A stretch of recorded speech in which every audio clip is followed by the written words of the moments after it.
guys, what's going on? It's Ash here coming at you today in Clash Royale. Today is a big day that will live on in the annals of Clash Royale history. Why? Because the all-time trophy record previously held for almost 14 months by the latter GOAT himself, GuaNek, which we're going to do something really fun in today's video. We're going to go a quick 1 minute of throwback content, kind of highlighting GuaNek when he originally set this record. I'll include a link to the video if you guys want to see what deck he used. It was actually crazy to look at now, but ironically, the guy who beat him, the guy who set the new trophy record, is joined with me today, and the deck that he used to get there is strangely similar to the deck that GuaNek actually used, almost a year and a quarter ago. So here are the two decks. He actually used two, not this one, not the Splashyard with the freeze, but he also used this deck. He alternated between the two decks. And this is a Night Witch Giant deck, which was the original deck used by GuaNek, which I thought was very apropos of this achievement. So guys, what I want to do, I have a bunch of great replays to share with you guys against Jack, who I had on yesterday, and also against Pompeyo, and just other great players. But before we do that, I want to kind of do something fun and do a quick throwback to GuaNek's world-setting record. So if you guys don't want to see this, just fast forward about 1 minute. It's just a quick kind of throwback to the first time that he broke that, or actually achieved that record the first time here on the channel. GuaNek, at least if you look at the season tallies, the season results from the last year plus of Clash Royale history, GuaNek is now the only player to finish #1 in the world at the end of the season 3 times ever. This is crazy. I want to say Pompeyo has done it twice. So let's go ahead and take a look at the deck that he did it with this time. So the first 2 times he did it was with Hog Freeze. You guys probably think of GuaNek's name and you think of synonymous with Hog Freeze because he loved Hog Freeze, but he shifted away from the Hog meta, and you can see today we're going to have a lot of fun going over the replays that got him at the end of the season last night to #1 in the world.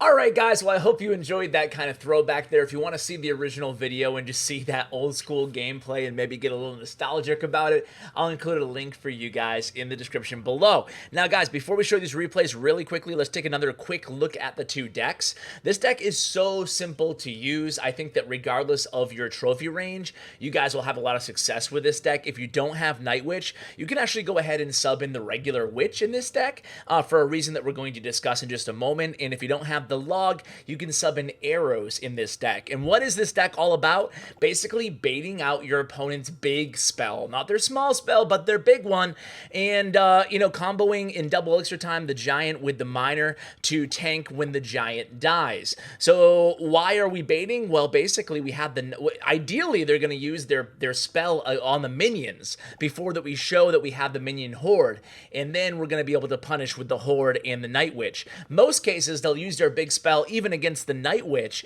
and then you're free to punish with minions and then minion horde. So you can see like the template of this deck is very, very basic. And then the big heavy Splashyard deck with a lot of legendary cards in it. It's really difficult to sub in for all these legendaries in this deck. It's one of those kind of decks that if you guys have it, you have it. If you don't, that is kind of tough to play. But essentially what you're going to try to do with this deck is defend first. Every card is relatively heavy, and then you try to punish once they overcommit. You punish with the graveyard and sometimes also the freeze spell. So guys, let's go ahead and hop into the replays here. Let's start out against Jack. Why not, guys? And it's going to be the giant double minion deck. And let's see how Arktomson plays this match. I'd also want to give a huge shout out to Ryan for hooking me up, connecting me with Arktomson here to share these replays with you guys. So thank you, Ryan. Really appreciate it. So here we go, guys. It's going to be a hog coming in for Jack. You guys know how aggressively Jack plays this deck. If you saw my video yesterday, if you haven't, even if you're not a 2.6 hog player, definitely check out that video. It's one of my happiest that I've ever produced and put out there in terms of just breaking down difficult matchups and how to actually win them and providing kind of a template and a formula for winning those matchups. Speaking of that, that's what we want to do in today's video too, only using the deck that we're talking about being played here by Ark at the top.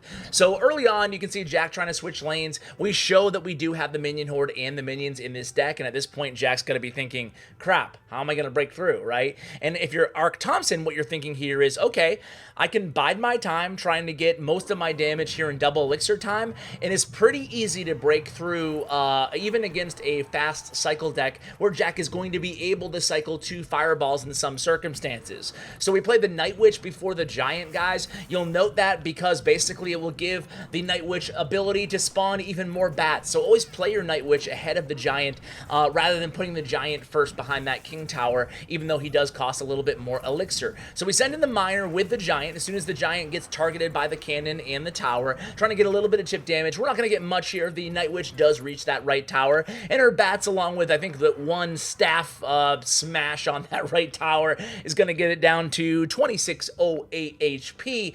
But mainly against a faster cycle deck, when you're playing this Giant deck, guys, you want to bide your time. 2 double elixir time, that's when you're going to be doing the bulk of your damage, and by that time you should know what your opponent has in terms of spells. So here we go again, the Night Witch in the back, the Giant coming after that, and this is going to be textbook how you're going to want to handle this matchup, guys. Jack does not bite on the fireball right away. We send in the log. We're just kind of slowly supporting this push. We send in that fireball against the cannon. We also send in that Miner right on that Musketeer. However, Jack was able to cycle to another Musketeer. So what we're going to do here is start another Night Witch in the back, and this is going to be the push, knowing that we have the elixir lead, that is going to win it here for Jack, and just, or excuse me, for Arktomson. Now just remember and watch, guys, and pay attention to how relentless we're going to be. After that overcommitment to the fireball by Jack, and it wasn't a bad fireball, it was a value fireball, but we were able to get that value by basically baiting with the regular minions. Now we're allowed to play the minion horde. Jack has the fireball back in cycle, but Arktomson does a very smart thing here. He plays a Giant at the bridge. He knows there's no fireball anymore in cycle, and we have the elixir advantage, so he's just going to keep pressuring here, and that's exactly what he does. He has the Miner 1 card away, so he goes ahead and he zaps there, and then he's able to send in that Miner, and now the Miner's going to tank a little bit. We're taking that tower way down to 200, 100 damage, and just being relentless there with the Giant at the bridge. The turning point in this match, in my mind, guys, was when he used the minions against that Hog Rider. What the minions did was a little bit extra DPS against that Hog, going to mitigate some of the extra damage onto that tower, but also he knew he would definitely bait that fireball out of Jack, and he'd have the elixir advantage after that. So after that moment, he basically just kept spamming that bridge. It's definitely not a spam deck, but you have to be aware when you have your opponent kind of on their heels, and that's exactly what happened in that match. Now, guys, before we watch the Pompeyo video, I just want to give kind of a disclaimer that now that the trophy record of GuaNek has been broken, it's going to continue to get broken pretty much every season, I anticipate. I bet someone's going to get to 7K cups this season because of the new trophy reset point. So this video isn't, obviously it's to highlight Arktomson's achievement here, but I'm sure by the time I upload this, there's already another player who's beaten him, right? It's more about kind of just giving props to GuaNek for holding the record for so long, and then talking about the fact that it's never going to be the same again because of this new trophy reset point and the new trophy inflation that will be infused into the game. But me personally, I'm not complaining about it. I actually really like it, even though the old records just won't stand up anymore in this new steroid era, which I call it, of trophies.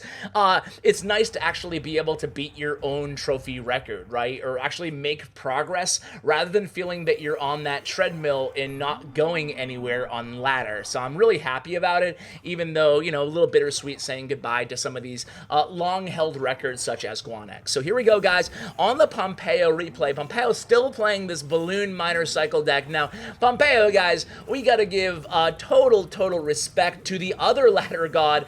Arguably, if I was going to make a list of top ladder players of all time, I would probably have Pompeyo top 3, GuaNek top 3. Who else would be there, guys?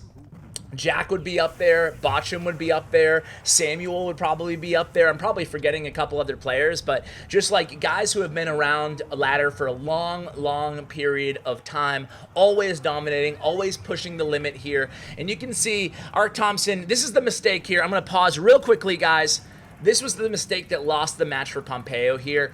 he didn't think that Arktomson had cycled all the way back to that Inferno Dragon, and unfortunately for Pompeyo, he had, and basically it was an overcommitment because he's not going to get any value out of this Inferno Dragon. And now look at this, guys. You can see the Inferno Dragon and the Ice Wizard, excuse me, are both alive here. And the huge elixir advantage for Arktomson. He's going to be able to execute a freeze if he wants to here, I think. Is he going to use it? Let's see. I don't think he even needs it. He doesn't even need to use the freeze there, and he's going to take that tower down to 600 and 590. Make it 490, 100 HP gone for every kind of blast, ice blast of the max ice wizard there. And Pompeyo says GG because he knows maybe, again, a little bit of an overcommitment with the balloon and then the miner obviously being an 8 elixir investment, and it really didn't result in anything. And that's what you have to be very careful against a graveyard player. And as a graveyard player, that's what you have to be looking, looking out for in order to capitalize on. So great job there by Arktomson beating a really good player. Pompeyo is not done yet. There's still a minute left in this match, and he's going to go ahead and go for the opposite tower here. But freeze comes down.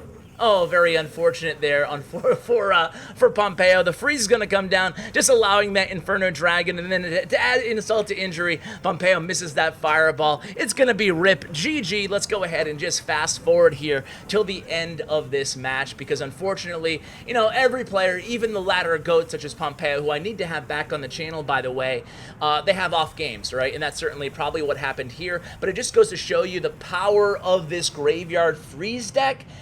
Defensively with the freeze, offensively with the freeze, and just defending first. If I can kind of leave you guys with one thing to think about if you want to give any graveyard deck a try, especially graveyard freeze, is making sure that you just play smart and defensively oriented, wait for your opponent to make a mistake, and then you capitalize on the counter push. It's all about the counter push with the Splashyard, guys. All right, let's go ahead and move into another replay here, guys. I want to show you this replay again. Sir Carlos playing the other deck again. We'll alternate here on the decks. And this is going to be a good match here. Sir Carlos playing kind of a minor poison cycle deck with Ice Wiz. All of a sudden, Ice Wiz seeing a lot of love out there, guys. How do you feel about that? I'm a big fan, as you can see. I don't think he's on my overlay anymore, but the Ice Wiz is part of my branding. Definitely my favorite card. Probably tied with the Royal Ghost in terms of aesthetically what I like, just the visuals of the card. But anyway, Ice Wizard is in the deck. That was kind of a little bit of a side tangent. But here we go, guys. Again, it's going to be nice and easy. Again, I would recommend this deck to you guys, especially you Night Witch lovers out there. I know there's a few of you out there. This is a great deck, guys. It really is, and it's easy to play and understand, and it actually is one of those decks that, in my opinion, a lot of people will call it no skill because it has skill horde, it has the 3 spells. It irritates a lot of people, but, no shame in my game. I'm totally happy playing a deck like this because it's easy to grasp. In my opinion, it's definitely one of the lower skill cap decks in the game, which to me, hey, sign me up, right?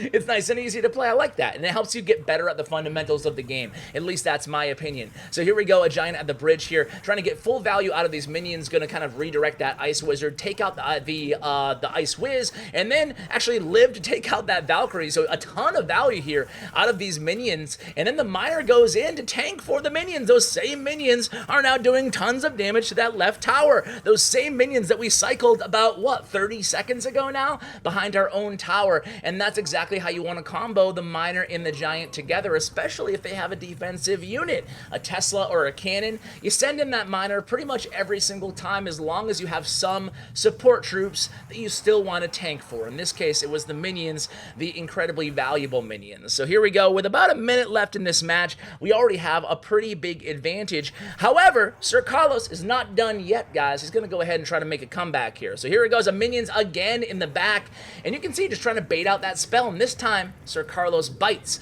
So we send in the miner, trying to get some chip damage. Unfortunately, he activates that king tower, so then we send in the giant. So a rocket comes down from the opponent along with a full health miner on the tower, but luckily we have the minion horde. We baited out that poison using the minions. Sneaky but it's exactly how you guys want to play this deck. Unfortunately, though, another rocket miner will probably take our tower down on the left, so this is probably going to be a 2-to-1 victory here, or a 3-to-1 victory for either player. So let's see how it pans out here. Again, we're cycling those minions in the back. Here comes the miner and the rocket. We're trying to defend there, but a log's going to go ahead and take down that left tower. Well played there by Sir Carlos at the end to tie things up, but there is a pretty significant elixir advantage here for Arktomson at this point in the match. Here comes the fireball raining down and the zap on that ice wizard.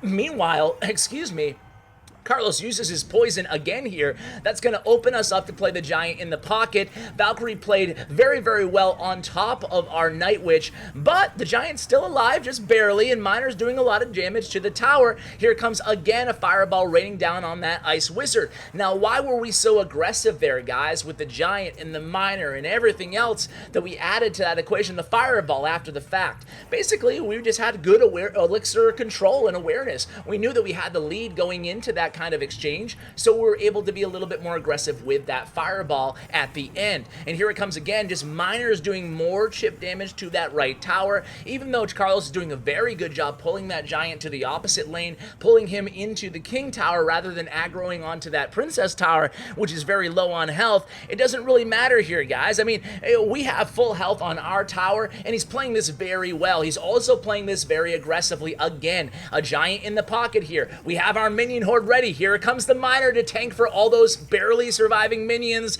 Sir Carlos is just laughing it off here, guys. That is going to be GG.